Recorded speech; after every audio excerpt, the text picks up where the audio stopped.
ગીર ગઢડામાં ખાતર માટે ખેડૂતોની લાંબી કતાર જોવા મળી રહી છે। વહેલી સવારથી ખાતર લેવા માટે ખેડૂતો લાંબી કતારમાં ઊભા રહેવા માટે મજબૂર બન્યા છે। રવિ પાક સિઝન વચ્ચે ખાતર માટે વલખા મારતા ખેડૂતો જે સ્પષ્ટપણે જોવા મળે છે।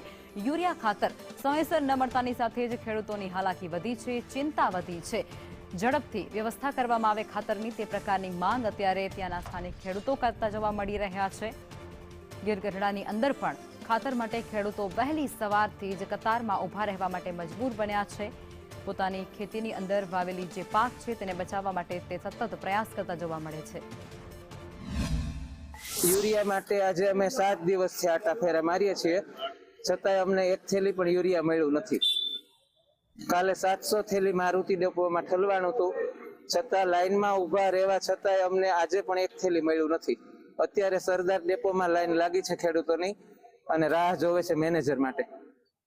કેટલા વાગ્યાના લાઈનમાં ઊભા છો? અમે 5 વાગ્યાના બેઠા છે અહીંયા। તો સવારમાંથી લાઈનમાં ઊભા રહી છે, અમુક બપોર લગી ઊભા રહી છે, તો ઘણાના વારા પણ નથી આવતા અને એમાં 2 થેલી આપવામાં આવે છે। 2 થેલી આપવામાં આવે છે તો એના ખેતરમાં પૂરતું ખાતર પૂરું પડે એમ નથી।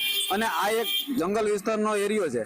હવે એ લોકોને અમુક વિસ્તાર મજૂરી નાના ખેતીવાળા હોય મજૂરી પણ કરવી પડે છે અને આખો દિવસ ખેતરમાં કામ કરે। હવે આમાં બપોર લગી તો એ લોકોનો આમાં ટાઈમ હોય છે અને જયારે પાકી જાય છે અને પછી ખાતર જયારે ધોમ મળે છે તો એ શું કામનું।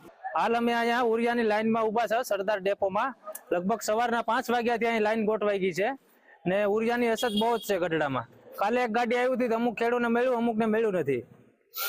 અને આ લગભગ કેટલી થેલીઓ આપે છે ત્યારે 2 થેલી આપે છે એક આધાર કાર્ડ દીઠ।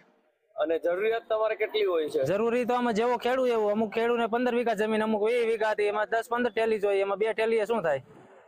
શું માંગ છે તમારી? આમાં અમારે ઉરિયા પૂરતું મળતું નથી। માંગ તો શું, ખેડૂત સરકાર કઈ ધ્યાન આપતી નથી।